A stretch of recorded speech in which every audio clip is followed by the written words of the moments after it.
Secunderabad cantonment అన్ని విధాలుగా ఆదర్శవంత ప్రాంతంగా తీర్చిదిద్దనున్నట్లు మల్కాజిగిరి ఎంపీ ఈటల రాజేంద్ర తెలిపారు. కంటోన్మెంట్ బోర్డులో బ్రిగేడియర్ అక్షత్తర జరిగిన సమావేశంలో మల్కాజిగిరి ఎంపీ ఈటల రాజేంద్ర పాల్గొన్నారు. ఈ సందర్భంగా ఆయన మాట్లాడుతూ కంటోన్మెంట్ ను అన్ని విధాలుగా ఆదర్శవంత ప్రాంతంగా తీర్చిదిద్దనున్నట్లు చెప్పారు.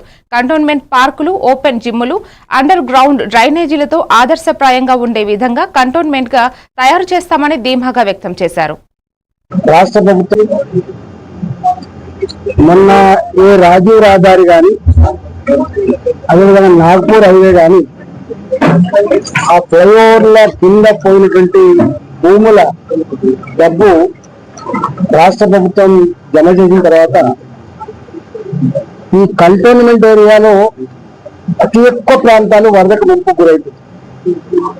ఎప్పుడు పెద్ద వర్షాలు వచ్చినా కూడా ఇళ్లకు 8 ఫీట్లు 10 ఫీట్ల వరద వచ్చి దరిద్రం ఉండే ఇక్కడ హుస్సేన్ సాగర్ పక్కకే ఉంది. కాబట్టి ఆ 303 కోట్ల రూపాయలతో కంటోన్మెంట్ లో ఎక్కడ కూడా ఒక చుక్క నీరు నిల్వ ఉండకుండా ఆ వాటర్, స్టామ్ వాటర్ ని కానీ అదేవిధంగా డ్రైనేజ్ వాటర్ ని కానీ సివరేజ్ పైప్ లైన్లతో అదేవిధంగా నాళాలతో బయటికి పంపించే దానికోసం ఈ 303 కోట్ల రూపాయలు మెజారిటీ పైసలు దానికోసం ఖర్చు పెడతా.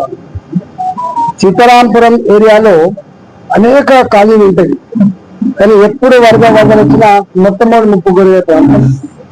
దాన్ని కూడా ఆ 10-12 కాలనీల వాసుల యొక్క ఆ ముప్పు గురయ్యేటువంటి ఏరియాను కూడా శాశ్వత పరిష్కారం కోసం దాన్ని కూడా ఇంక్లూడ్ చేసి చేయబోతున్నాం.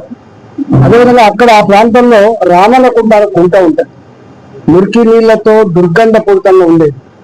ఇలా చెరువు పక్క పనులు ఉంటే మంచిగుంటుందని చెప్పి అనుకుంటే మురికి కుప్పం పట్టి దోమలు, ఈగలు, కపవాసంతో ఇన్నాళ్ళుగా బతికిండు.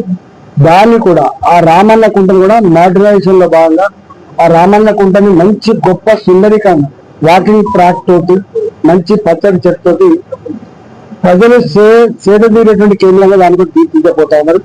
అదేవిధంగా అనేక సంవత్సరాలుగా కొన్ని ఇబ్బందులు పాలవుతున్న దృష్ట్యా మాకు దృష్టికొస్తే అలాంటి వాటి గవర్నమెంట్ దగ్గర ఆక్షన్తో కొనుక్కున్నటువంటి ప్లాట్లకు ఇబ్బంది పెట్టద్దని